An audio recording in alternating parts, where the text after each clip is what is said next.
Hi, this is Marge Feeler with RareAgent, and we're continuing our mentor blog series.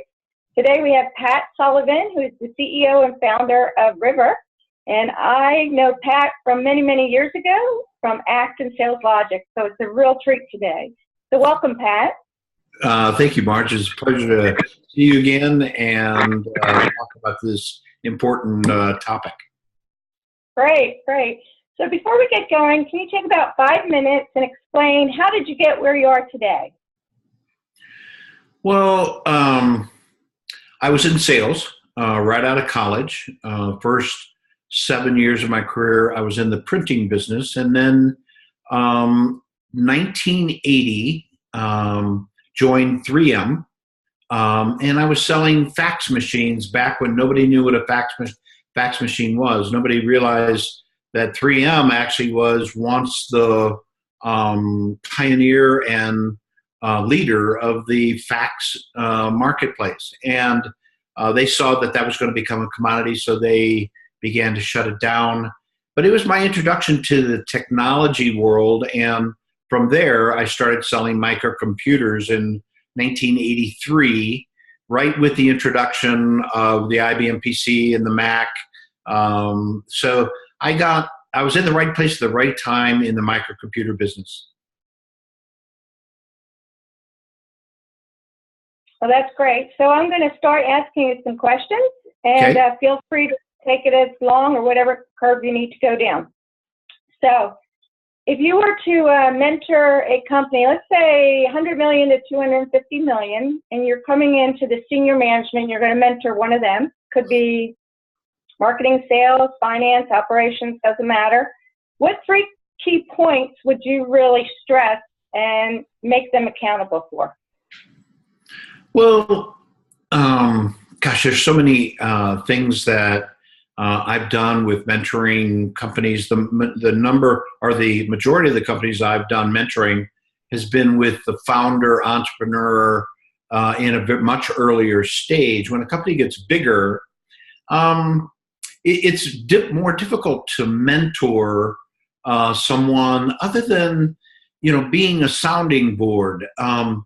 Do I have the right team? Do I have the right processes in place? How do I grow it? There's always issues surrounding people and processes that I have found that I could be helpful with. But it's difficult to pin down, exactly, especially for a company that size. How about if it was a $50 million company? Pardon? How about if it was like a $10 to $50 million company? What would you do then? Right. It usually comes down to how do we scale? Most often, once they reach that place, they've identified a marketplace. They have a product that has a market fit, but they're typically doing 12 different things rather than focusing on the one thing that really will help them scale. There's always a tendency to think the more things I do, the better. Whereas it's always the fewer things I do is the better.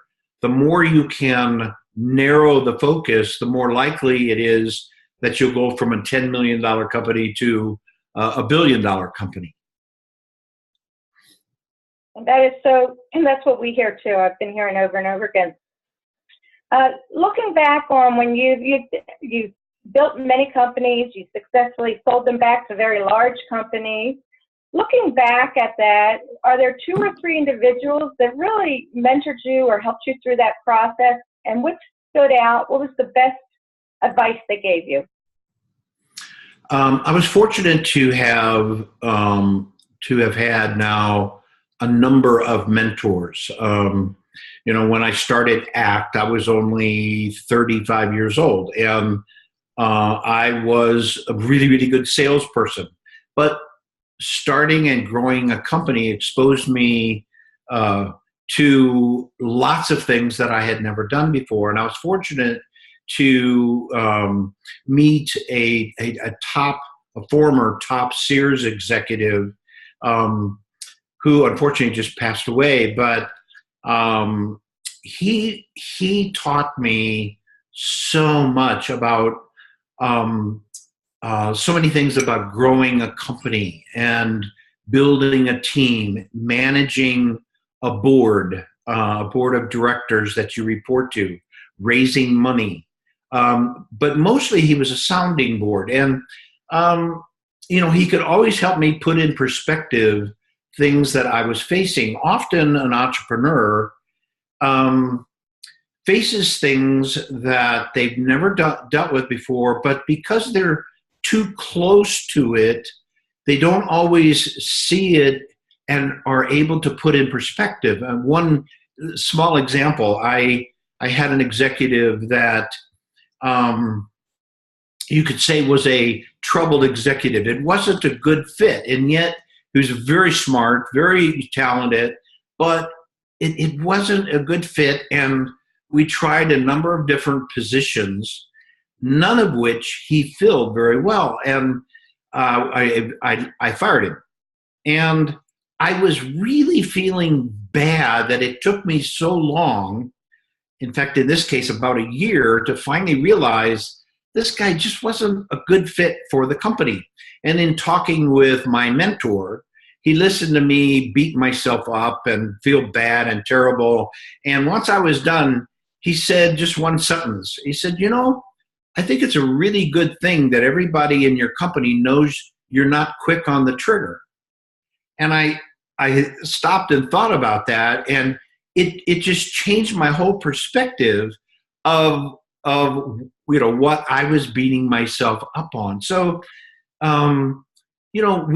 we find it difficult to see ourselves when we're in the middle of something, and someone really talented that's not in the forest, if you will, can often save us a tremendous amount of time and teach us some very important lessons.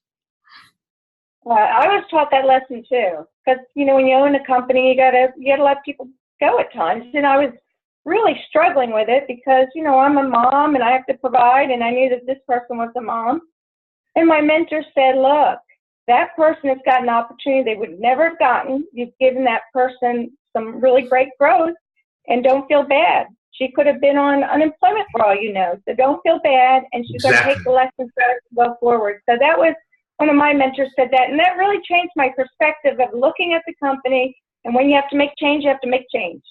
Yes, I don't say I'm going to fire someone. I always say I'm going to give them an opportunity to be successful elsewhere. Right.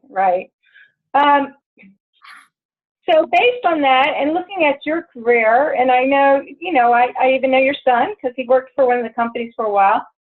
How important do you think it is for self-improvement and self-assessment, even if your company that you're working for does not provide those services? Well, for me personally, it's been very important. I've had probably 5 really great mentors, and the tendency, especially when you've been an executive, you've been a CEO, you've been successful, is to think, "Oh, I really am good at this. I'm really smart." And I think that there's always things I can learn.